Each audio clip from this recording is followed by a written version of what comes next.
Hello everyone, so it's me Talk and today I am going to teach you about what is isoenzyme, give its examples and also इसकी clinical importance क्या है. So let's discuss it. Video की title से देखो समझ में आ गया होगा. सो आइसोएंजाइम क्या होता है, आइसोजाइम क्या होता है या आइसोएंजाइम बोलो, पहले आइसोजाइम बोलो. आइसोजाइम क्या होता है, the multiple forms of the enzyme. या आइसोएंजाइम बोलो या आइसोजाइम बोलो, बेटा एक ही बात है. Multiple forms of an enzyme catalyse करता है कुछ रिएक्शन को, सेम रिएक्शन को. मतलब मल्टीपल फॉर्म्स ऑफ एंजाइम में बहुत सारे एंजाइम के फॉर्म्स है, बट वो सेम ही रिएक्शन को कैटेलाइज कर रहा है, उसे हम लोग आइसोएंजाइम या आइसोजाइम. आइसो वर्ड का मतलब ही क्या होता है, सेम होता है, ये सबको पता होगा. आइसो का मतलब ही क्या होता है, सेम होता है. So there the multiple forms of the enzymes catalysing the same reaction are known as the isoenzymes और isozymes. So let's talk about the isozymes of the isoenzyme or isozymes of the lactate dehydrogenase. So lactate dehydrogenase catalyze करता है किसको, interconversion of the pyruvate into the lactate. Pyruvate का lactate के अंदर interconversion मतलब lactate भी pyruvate में हो रहा है, पायरुवेट भी लैक्टेट में हो रहा है, तो इंटरकन्वर्जन हो रहा है. तो लैक्टेट डिहाइड्रोजिनेस कैटेलाइज कर रहा है इसको, interconversion of the pyruvate and the lactate. देखो NADH जो हो रहा है वो NAD+ में और NAD+ NADH के अंदर, ये देखो हो रहा है ना इंटरकन्वर्जन में यहाँ पे. सो LDH क्या होता है, इसके पास 5 डिस्टिंक्ट आइसो एंजाइम है, 5 डिस्टिंक्ट अलग अलग आइसो एंजाइम है which can be separated by the electrophoresis. अब आप कहोगे कि मैम अगर मान लो इसके पास 5 डिस्टिंक्ट आइसो एंजाइम है तो वो किससे सेपरेट होंगे, वो बेटा इलेक्ट्रोफोरेसिस से सेपरेट होंगे. और वो आइसो एंजाइम इंक्लूड करते हैं LDH1, LDH2, LDH3, 4 and the 5. ठीक है. So these are the 5 isoenzymes of the LDH which is separated by the electrophoresis. ठीक है. Now let's talk about the structure of the LDH यानी कि lactate dehydrogenase isoenzyme का structure के बारे में बात करते हैं. It is the dimer. ठीक है.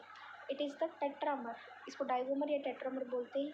ठीक है. एंजाइम जो कि किससे बनता है, 4 पॉलीपेप्टाइड सबयूनिट से बनता है. So the word itself determines that it is formed with the 4 polypeptide chains, that by the word is called as the tetramer. It is the tetramer सब के 4 पॉलीपेप्टाइड सब यूनिट से बना है. और सब यूनिट्स क्या होते हैं हमारे पास, सब यूनिट से बना. मैंने शायद चेन खोल दिया, आई डोंट रिमेंबर क्या बोला था मैंने भी, शायद चेन बोला था, बट इसको सब यूनिट्स बोलो. ठीक है. सो LDH हमारे पास कितने से बनता है बेटा, 4 पॉलीपेप्टाइड सब यूनिट से बनता है, टेट्रामर है. सब यूनिट्स कौन कौन से हैं हमारे पास, देखो एक तो मेरे पास है M, एक है H. ठीक है. अब M क्या है बेटा, M से ही याद रखो मसल इसका सब यूनिट है. H stands for the heart which are produced by the different genes. ठीक है. H stands for the heart are produced by the different genes. M subunit कैसा हो जाएगा हमारे पास, बेसिक हो जाएगा. लेकिन सब यूनिट जो हो जाएगा, जो हमारे पास H वाला हो जाएगा, वो कैसा हो जाएगा, एसिडिक हो जाएगा. सो मुझे लगता है ये आपको समझ में आ गया. आइसोएंजाइम क्या होता है, मल्टीपल फॉर्म्स होते हैं एंजाइम के, बट वो सेम कैटेलाइज करते हैं सेम रिएक्शन को. ठीक है. उसे आइसोएंजाइम और आइसोएंजाइम बोलते हैं. सबसे पहले बात तो LDH के बारे में बताया मैंने आपको, लैक्टेट डिहाइड्रोजिनेस पायरुवेट लैक्टेट में इंटरकन्वर्जन हो रहा है किससे, पायरुवेट लैक्टेट डिहाइड्रोजिनेस से. NADH NAD+ में भी हो रहा है. LDH की अब की बार क्या है हमारे पास, LDH टेट्रामर है, यानी कि इसके पास 4 ये इलेक्ट्रोफोरेसिस से LDH के पास 5 डिस्टिंक्ट आइसोएंजाइम है. ये किससे सेपरेट हो रहे हैं, इलेक्ट्रोफोरेसिस से. LDH1 2 3 4 5. नो स्ट्रक्चर क्या है LDH का, LDH बेसिकली टेट्रामर है. 4 इसके पास क्या है, सब यूनिट्स है, पॉलीपेप्टाइड के लिए सब units. M for the muscle, H for the heart जो कि हमारे डिफरेंट जीन्स से प्रोड्यूस हो रहा है. M सब यूनिट हमारे पास बेसिक है और H वाला क्या है, एसिडिक है. Now let's talk about the diagnostic importance of this isozyme. Diagnostic importance क्या है हमारे पास, have immense value in the diagnosis of the heart and liver related disorders. Heart और लिवर के रिलेटेड जो डिसऑर्डर्स होंगे उसमें क्या करेगा, इमर्स वैल्यू है इसकी, have immerse value in the diagnosis of the heart and the liver disorder. So in case of the myocardial infection, आपको पता है ना मायोकार्डियल इन्फेक्शन होता है जिसके अंदर LDH मतलब हार्ट का ही है ये डिसीज़, LDH1 एक्टिविटी बढ़ जाती है and this happens with in 12 to 24 hours after infarction. जब मेरे पास, sorry for this disturbance guys, so I am just telling you about the myocardial infarction right now. So myocardial infarction में क्या होता है, LDH1 की जो वैल्यू है, in case of the myocardial infarction LDH1 की एक्टिविटी इंक्रीज हो जाती है और 12 से 24 घंटे के विदिन द 12 से 24 घंटे आफ्टर इन्फार्क्शन ये होता है। And this happens within the 12 to 24 hours after the infarction की LDH1 की वैल्यू इंक्रीज हो रही है।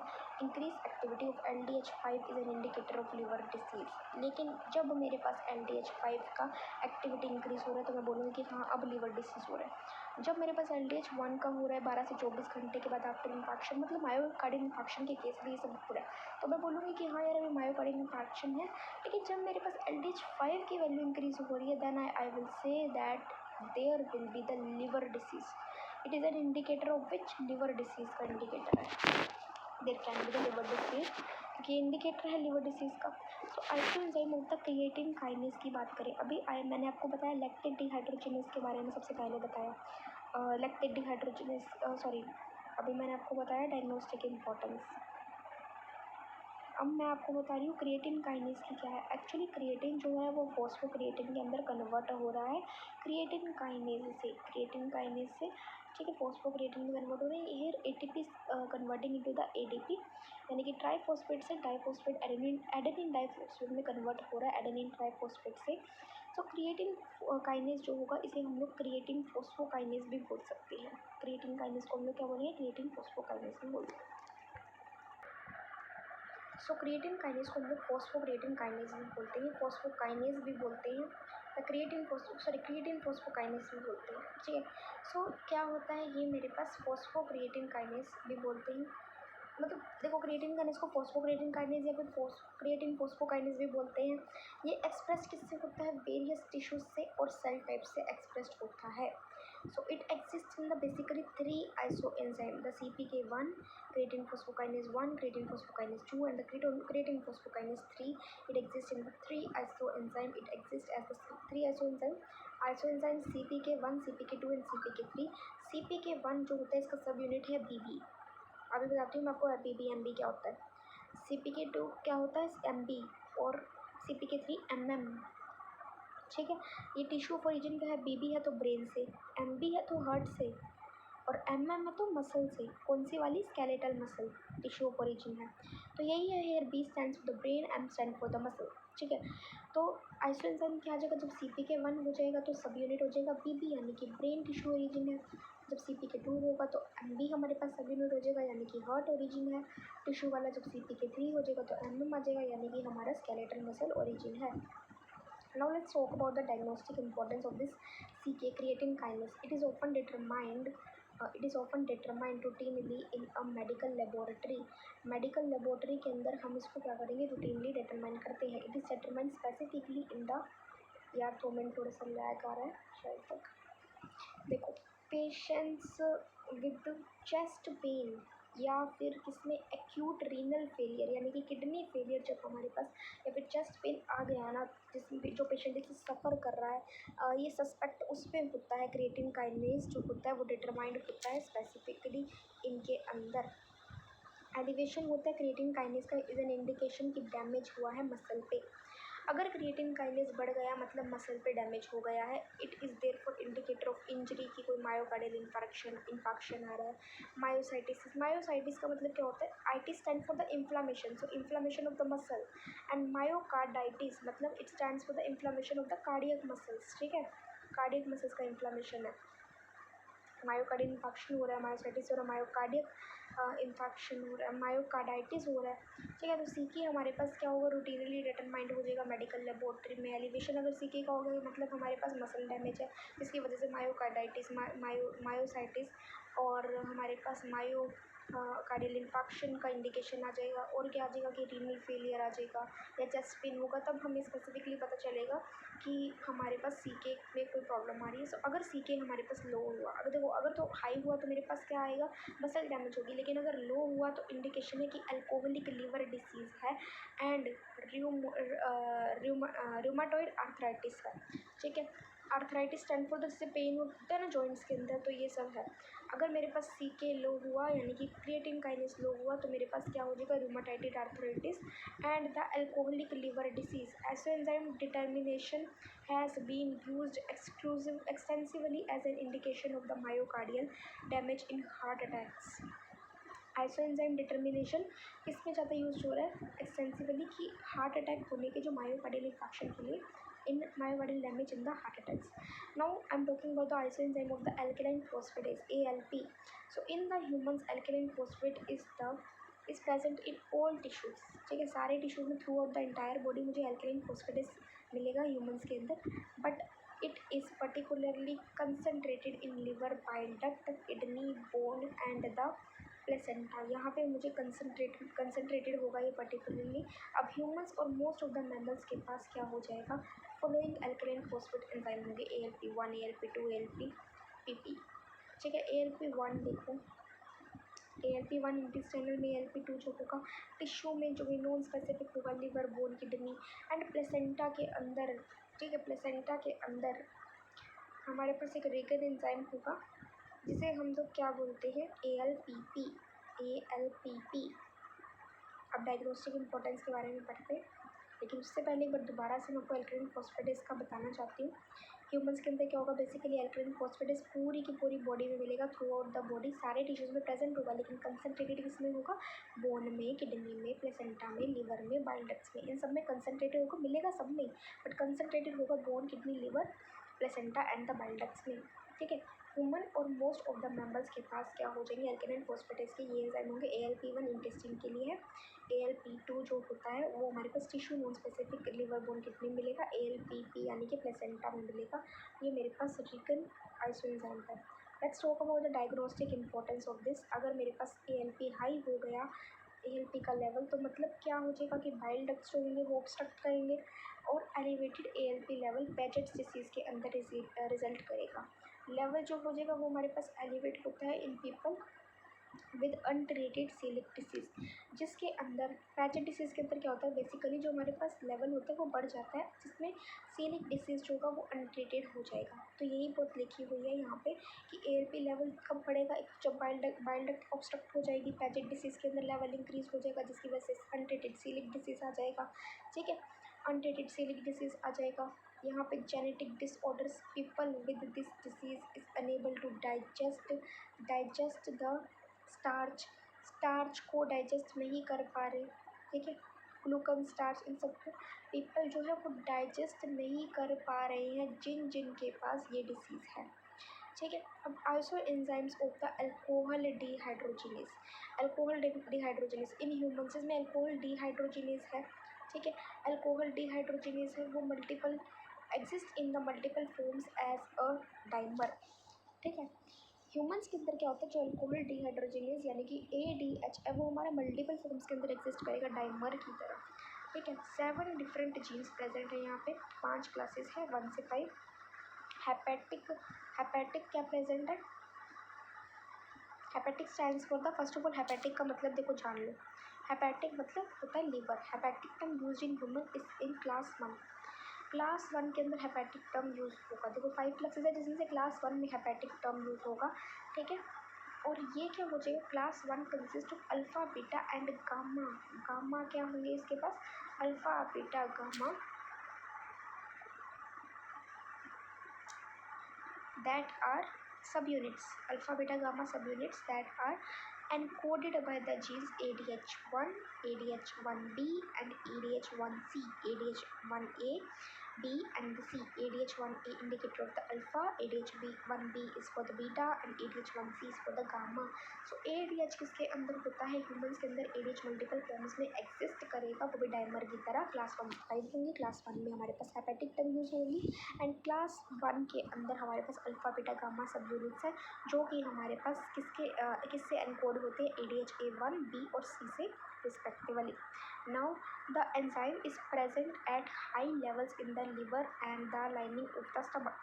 ADH एंजाइम मुझे कहाँ ज़्यादा मिलेगा, लिवर में मिलेगा। क्यों लिवर में मिलेगा, जब मैंने बोला ना हेपेटिक टर्म क्लास का यूज हेपेटिक वर्ड से यार जान लो कि लीवर, तो लीवर के अंदर ज़्यादा मिलेगा हाई लेवल और स्टमक की लाइनिंग में मिलेगा, ठीक है। ये कैटालाइज करता है ऑक्सीडेशन ऑफ इथेनॉल, इथेनॉल को एसिटल्डिहाइड के अंदर, ये ऑक्सीडेशन करता है इथेनॉल का एसिटल्डिहाइड के अंदर। और NAD प्लस हमारा NADH प्लस H प्लस में कन्वर्ट हो रहा है H पॉजिटिव में, तो CH3CH2OH हमारे पास इथेनॉल है एंड NAD प्लस लिखेंगे हम, फिर CH3CHO यानी कि एसिटल्डिहाइड के अंदर ये कन्वर्ट हो जाएगा और NADH प्लस बन जाएगा। अब क्लिनिकल सिग्निफिकेंस क्या है अल्कोहलिज्म की, उसको डिस्कस कर लेते हैं। सो क्लिनिकल सिग्निफिकेंस जो होती है अल्कोहलिज्म की, देयर हैव बीन स्टडीज़ जो कि दिखाती है कि ADH हमारे पास ADH का इन्फ्लुएंस है किस पे, dependence on the ethanol metabolism in alcoholics. ADH की वजह से इथेनॉल का मेटाबॉलिज्म अल्कोहलिक्स में हो रहा है, ठीक है। रिसर्चर्स ने ये भी डिटेक्ट किया कि कुछ जीन्स ऐसे हैं जो कि एसोसिएटेड है अल्कोहलिज्म के साथ। If the variants of these genes, अगर कुछ जैसे जीन्स हमारे अल्कोहलिज्म के साथ एसोसिएटेड है, कोई भी वेरिएंट आ गया इन जीन्स का, वो एनकोड कर गया है किसको, slower metabolising form of enzymes को, there is increase risk of alcoholism. क्योंकि अगर एंजाइम का मेटाबोलाइजिंग फॉर्म ही स्लो हो गया तो हमारे पास अल्कोहलिज्म होने का खतरा आ जाएगा, रिस्क आ जाएगा। क्योंकि बेसिकली क्या बोल रहे हैं, दोबारा बताती हूँ, यहाँ पे ये स्टडीज़ ये दिखाती है कि हमारे पास जो डिपेंडेंस है ना इथेनॉल मेटाबॉलिज्म की अल्कोहलिक्स के अंदर, उसको इन्फ्लुएंस करता है ADH। बेसिकली रिसर्चर्स ने बोला कि कुछ जीन्स ऐसे होते हैं जो कि एसोसिएट होते हैं अल्कोहलिज्म के साथ, बट अगर वेरिएंट आ गया इन जीन्स का तो हमारे पास एंजाइम्स का मेटाबॉलिज्म स्मॉल हो जाएगा, मेटाबोलाइजिंग फॉर्म, जिसकी वजह से हमारे पास रिस्क ऑफ अल्कोहलिज्म बढ़ जाएगा, ठीक है। फिर डायग्नोस्टिक एंजाइम्स की बात करें, the levels of the diagnostic enzymes in the blood can be used to determine the amount of damage in the specific tissues. जो मेरे पास डायग्नोस्टिक एंजाइम है ना ब्लड के अंदर, यानी कि खून के अंदर मेरे पास जो डायग्नोस्टिक एंजाइम्स हैं वो यूज्ड हो जाएंगे ताकि वो बता सके कि कितना डैमेज हुआ है स्पेसिफिक टिश्यू को। इस पर्टिकुलर, ये मान लो ये पर्टिकुलर ये स्पेसिफिक टिश्यू है, अब यहाँ पे कितना डैमेज हुआ है ये चीज़ मुझे पता चले कि जब डायग्नोस्टिक एंजाइम हमारा ब्लड के अंदर होगा।